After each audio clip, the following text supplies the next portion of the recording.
The Cuban Missile Crisis of October 1962 was a direct and dangerous confrontation between the United States and the Soviet Union during the Cold War, and was the moment when the two superpowers came closest to nuclear conflict. The crisis was unique in a number of ways, featuring calculations and miscalculations, as well as a direct and secret communications and miscommunications between the two sides. The dramatic crisis was also characterized by the fact that it was primarily played out at the White House and the Kremlin level, with relatively little input from the respective bureaucracies typically involved in the foreign policy process. On October 14, 1962, a U-2 spy plane flying a routine Strategic Air Command mission over Cuba snapped a series of photographs that became the first direct evidence of Soviet medium-range ballistic nuclear missiles in Cuba. These missiles clearly constituted on offensive weapons built up on the island. Throughout the Cuban Missile Crisis, leaders of the U.S. and the Soviet Union involved in a series 13-day political and military standstill in October of 1962.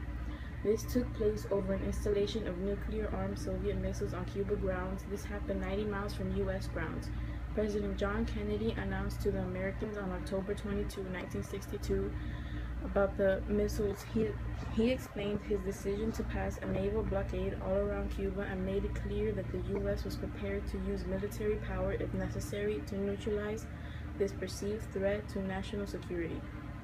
Many articles stated many people featured the world was on the edge of nuclear war. However, tragedy was avoided when the U.S. agreed to Soviet leader Nikita Khrushchev offer to remove the Cuban missiles in exchange for the U.S. promising not to invade Cuba. President Kennedy also privately agreed to remove U.S. missiles from Turkey.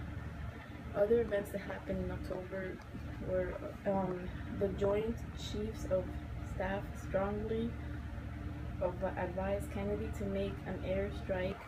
On October 18th, Gromyko assured Kennedy that Soviet-Cuban aid has been only for the defensive capabilities of Cuba.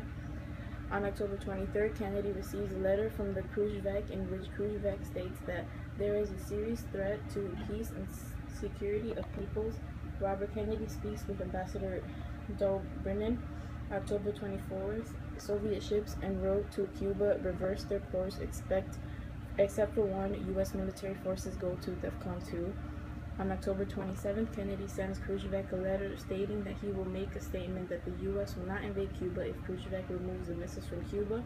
And on the 28th of October, Khrushchev announces over radio in Moscow that he has agreed to remove the missiles from Cuba, and in return, the U.S. agrees to the withdrawal of U.S. nuclear missiles from Turkey, ending the Cuban Missile Crisis.